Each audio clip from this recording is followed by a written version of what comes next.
놀라운 이야기를 들려드리겠습니다. 깨끗하게 분리배출한 일회용 컵 중 몇 퍼센트가 재활용되는지 아시나요? 고작 5% 미만입니다.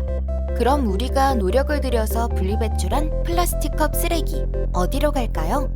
또 어떻게 될까요?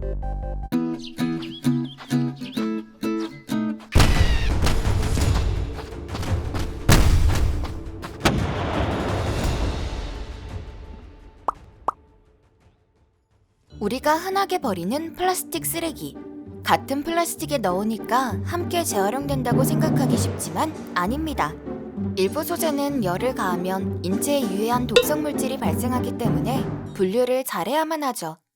분리배출을 위한 플라스틱 재질 구분은 크게 7가지로 나뉩니다. 이 중 일회용 플라스틱 컵은 대체로 페트, PP, PS로 만들어집니다. 여기 플라스틱 컵을 모아왔습니다. 이 중 어떤 것이 페트고 어떤 것이 PP나 PS일까요? 이것이 가장 흔하게 알고 있는 페트. 페트병 할 때 그 페트입니다. 재활용이 용이하고 가장 범용적으로 쓰이는 플라스틱입니다. 그리고 이것이 PS. 배달을 주문해서 따라오는 숟가락이나 포크가 바로 이 PS로 만들어지죠. 태우면 환경 호르몬과 발암물질이 나오기 때문에 주의해야 하는 소재입니다. 이건 사실 페트도 PP도 PS도 아닙니다.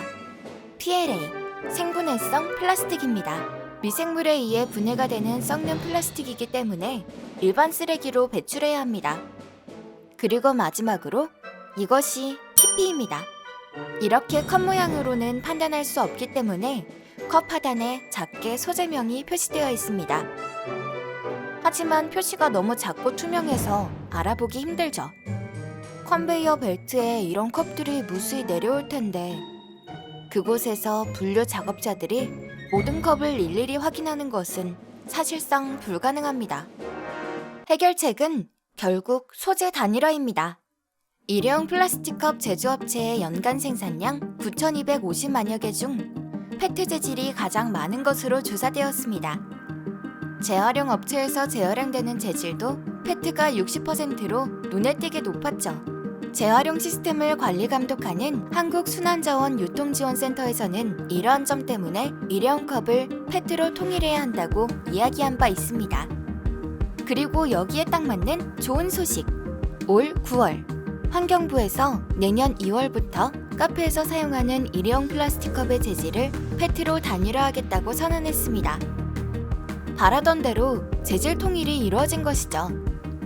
하지만 재질 단일화 이후에도 문제는 아직 끝나지 않았습니다. 일회용 플라스틱 컵 재활용률이 낮은 이유 두 번째, 바로 잉크 프린팅입니다. 플라스틱은 다른 화학물질이 들어가지 않고 색도 투명할 때 가장 잘 재활용되기 때문에 로고의 잉크가 조금이라도 들어가면 품질이 급격히 떨어집니다. 예를 들면 현재 재활용 체계에서 로고가 있는 일회용 플라스틱 컵은 1kg에 겨우 20원을 받는 정도입니다. 잉크를 화학약품으로 지우거나 기계로 잘라내는 방법도 있지만 작업 비용이 제조원가도 건지기 어려울 정도니 현실성이 없습니다. 2018년에는 이미 이 때문에 협약을 체결한 적도 있습니다.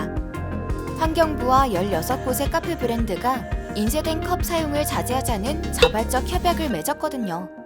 그런데 로고 없이 완전히 투명한 프랜차이즈 카페 컵 보신 적 있으신가요? 우리나라 대부분의 프랜차이즈 카페에서는 손가락 2마디 정도 되는 작은 크기부터 컵 전체를 덮는 정도까지 다양한 크기의 잉크 로고를 사용하고 있습니다. 스타벅스는 협약 이후 대신 보조적인 조치를 취하긴 했습니다. 초록색이었던 로고를 흰색으로 바꾸고 크기도 줄였거든요. 그런데 안타깝게도 초록색이나 흰색이나 재활용을 방해하는 건 마찬가지고 크기를 줄이더라도 컵에 잉크 로고가 있는 한 재활용은 어렵습니다. 정말 제대로 된 변화를 이루어낸 것도 있습니다. 바로 이디야입니다. 이디야는 컵에서 잉크 사용을 전면적으로 없애고 로고를 양각으로 넣는 방법을 선택했거든요. 페트병 중 가장 먼저 브랜드 띠 제거를 결정한 아이시스와도 같은 방법입니다. 이처럼 브랜드 홍보도 하면서 환경도 함께 지킬 방법이 없지는 않습니다. 소재 단일화까지 이루어진 이상 로고 잉크까지 해결되면 일회용 플라스틱 컵의 재활용률은 배로 늘어날 것으로 예상되고 있는 지금, 여러분의 관심과 기업들의 참여가 절실한 순간입니다.